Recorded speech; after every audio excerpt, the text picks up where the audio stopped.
Donc, l'économie extravertie, c'est le fait qu'on ait une économie entièrement basée sur l'exportation. En général, on produit des biens dans tous ces pays qu'on vend à l'étranger de façon à se développer avant de les vendre au marché intérieur. Et finalement, il y a une génération sacrifiée à chaque fois. La première génération qui se développe travaille beaucoup, mais a peu accès à la société de consommation. C'est la génération suivante qui va avoir accès à ça. Le symbole de cette économie extravertie qui vend à l'étranger, c'est les grands ports extrêmement dynamiques du littoral chinois, par exemple Shanghai, devenu depuis 2012 le premier port mondial, surpassant ainsi Singapour. Et puis, c'est aussi que dans ces ports, il y a un phénomène d'imbrication entre les zones industrielles et portuaires. C'est ce qu'on appelle les ZIP, les zones industrielles et portuaires. Les usines sont près du littoral. Comme ça, il y a un transfert direct vers les bateaux des biens de consommation qui sont vendus ensuite à l'étranger. Alors, aujourd'hui, avec la crise du coronavirus, très clairement, ce système est en train d'être mis en cause, puisqu'on s'est rendu compte qu'il y avait tout un tas de biens en Europe et en Amérique qui étaient produits en Chine, et que dès que les usines chinoises s'arrêtent, c'est terminé. Je ne prendrai pas l'exemple des masques, du gel hydroalcoolique, et encore lui ça va, surtout des masques ou des respirateurs artificiels, parce que je pense que si vous suivez un petit peu l'actualité, vous voyez de quoi je parle. Bien, voilà. Alors, cette croissance économique, le grand B du grand 2 vous fait part du fait qu'elle est inégale, que certains pays en profitent plus que d'autres. Bien sûr, le Japon est très développé, la Chine par exemple, mais il reste encore tout un tas de pauvres. Cette partie ne doit pas poser de gros problèmes. Dernièrement, enfin, dans une troisième partie, on voit tous les problèmes qui peuvent être liés justement à la création de richesses pour engendrer le développement dans un espace aussi peuplé. Donc c'est le problème de la croissance économique liée au développement durable. Alors pour faire simple, quand on utilise ce système de production, d'industrialisation, d'exportation, on pollue énormément et on détruit les ressources. Ça crée donc des risques et des problèmes liés aux populations. Donc d'abord, il y a des risques qui sont engendrés par tout ce fonctionnement économique. Il y a des risques, il y a des risques naturels, tremblements de terre, trucs comme ça, qui sont très nombreux dans cet espace et qui touchent d'autant plus les populations qu'elles se concentrent notamment sur les littoraux.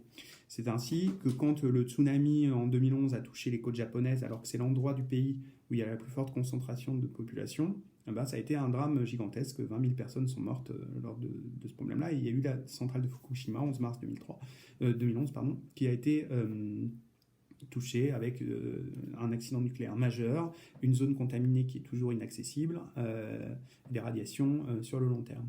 Donc, si vous voulez, la concentration de la population sur les littoraux liée à la croissance économique et à la croissance démographique rend encore plus cette zone vulnérable aux catastrophes naturelles qui occupent cet espace. Deuxièmement, on a des risques liés aux activités humaines.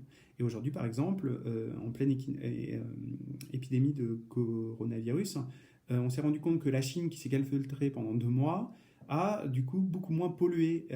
Or, c'est un des problèmes majeurs, la pollution de l'air en Chine.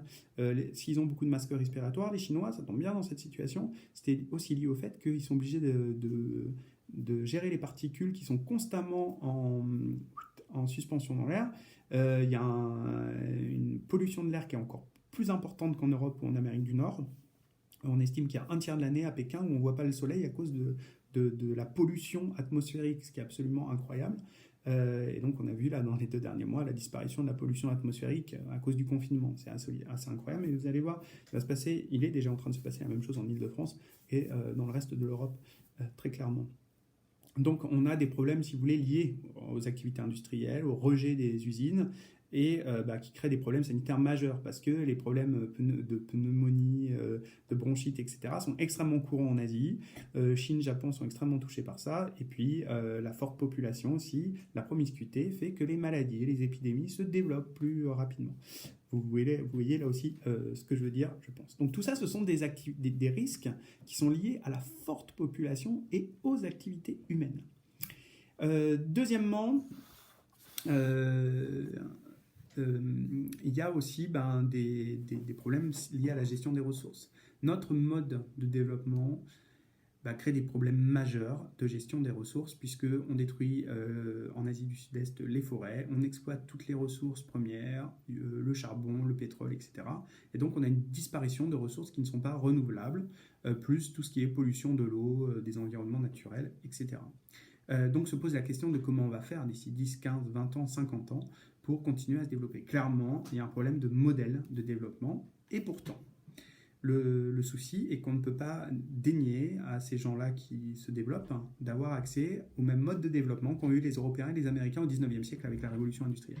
Donc il y a à la fois un problème moral, éthique, mais aussi un problème écologique majeur qui pose la question de la situation de l'humanité au début du 21e siècle. Donc si vous voulez, en conclusion, c'est ça, le cours sur l'Asie du Sud et de l'Est doit vous montrer qu'on est dans une zone où il est très difficile de lier croissance économique, croissance démographique, que la solution viendra peut-être de nouvelles méthodes de développement plus environnementales, écologiques, mais en tout cas que ça pose à plus petite échelle la question du maintien de l'humanité à plus de 7 milliards, pourquoi pas 10 milliards de personnes, sur une planète qui clairement n'a pas les moyens d'avoir les ressources nécessaires pour tout le monde, d'avoir le niveau de vie des Américains.